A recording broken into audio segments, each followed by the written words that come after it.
Okay, here we go.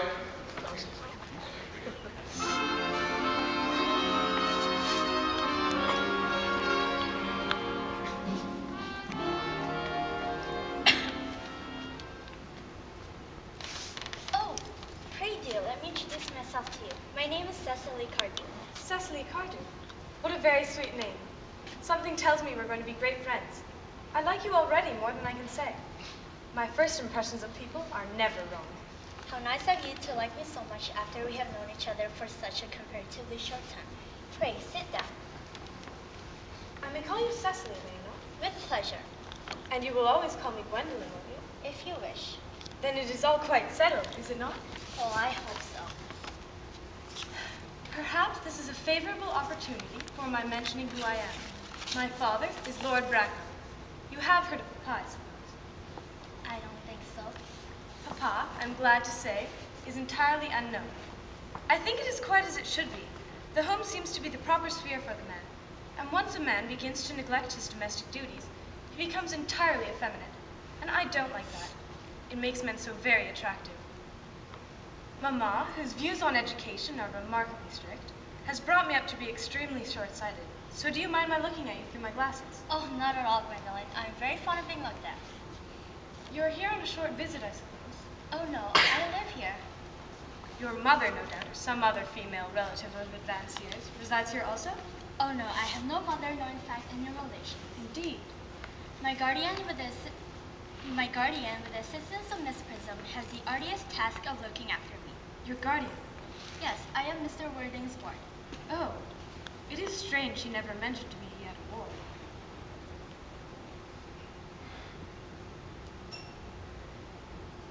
How secretive of him. How secretive of him. He grows more interesting hourly. How secretive of him. He grows more interesting hourly. I'm not sure, however, that the news inspires me with feelings of unmixed delight. Cecily, you have lifted a load from my mind. I was growing almost anxious. It would have been terrible if a cloud had come across a friendship like ours. Lime.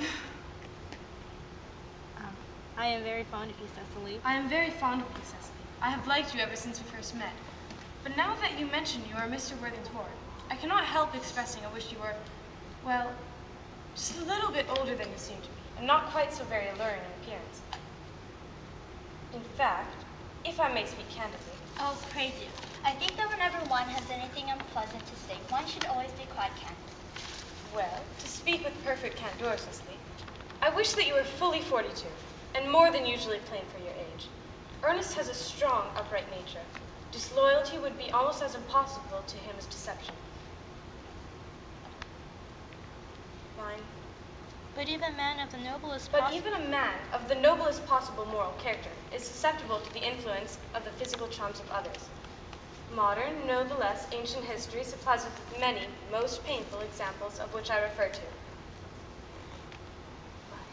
If it were not so, If it were not so indeed, history would be quite unreadable. I beg your pardon, Gwendolen, but did you say Ernest? Yes. Oh, but it is not Mr. Ernest Worthing who is my guardian. It is his brother, his elder brother. Ernest never mentioned to me he had a brother. I'm sorry to say they have not been on good terms for a long time. That accounts for it. Now that you mention it, I don't think I've heard any man mention his brother. The subject seems distasteful to most men. Cecily, you have lifted a load from my mind. I was growing almost anxious. It would have been terrible if a cloud had come across a friendship like ours, would it not?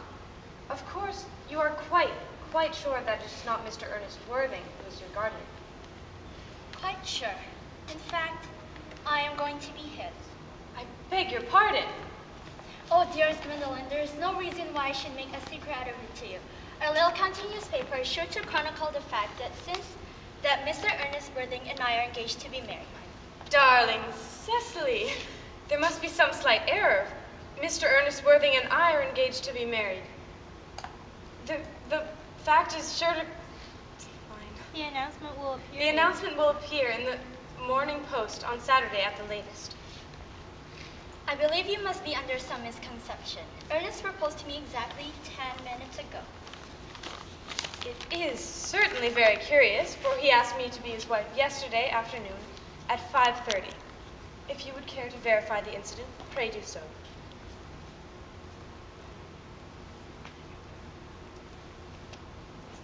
Mine. I never travel without I never travel without my diary. One should always have something sensational to read on the train. I am so sorry, dear Cecily, if it is of any disappointment to you, but I'm afraid I have prior claim. It would distress me more than I can tell you, dear Gwendolen, if it caused you any mental or physical anguish. But since Ernest proposed to you, he clearly has changed his mind.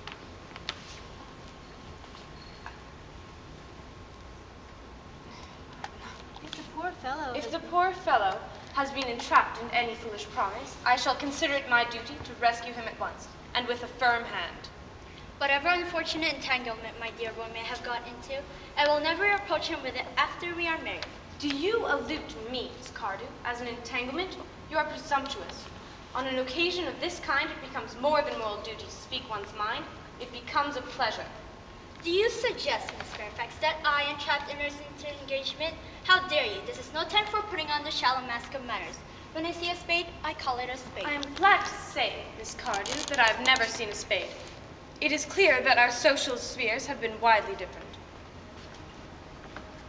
May I lay your tea as usual, miss? Yes, as usual.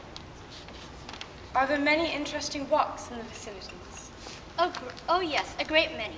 From the top of one of the hills quite close, one can see 5 counties. 5 counties. I don't think I should like that. I hate crowds. I suppose this is why you live in town? Quite a well-kept garden, this is Miss Cardew. So glad you like it, Miss Fairfax. I had no idea there were flowers in the country. Oh, flowers are as common here, Miss Fairfax, as people are in London. Personally, I cannot understand how anyone manages to exist in the country, if anybody does. The country always bores me to death. Ah, this is what they call an agricultural depression, is it not?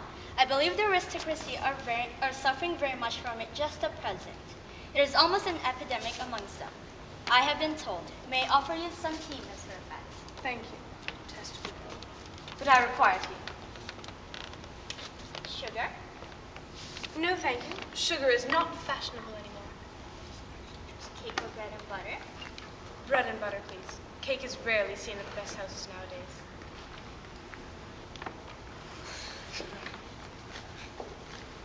Hand that to Miss Fairfax.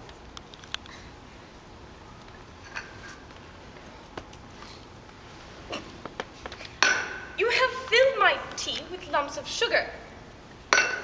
And though I most distinctly asked for bread and butter, you have given me cake. I am known for the gentleness of my disposition and the extraordinary sweetness of my nature, but I warn you, Miss Cardew, you may go too far. To save my poor innocent trusting boy from any machinations of any other girl, there are no lengths to which I would not go. From the moment I saw you, I distrusted you. I felt that you were false and deceitful. I am never deceived in such matters. My first impressions of people are invariably right. I believe I am trespassing on your valuable time. No doubt you have many other calls of a similar character to make in the neighborhood.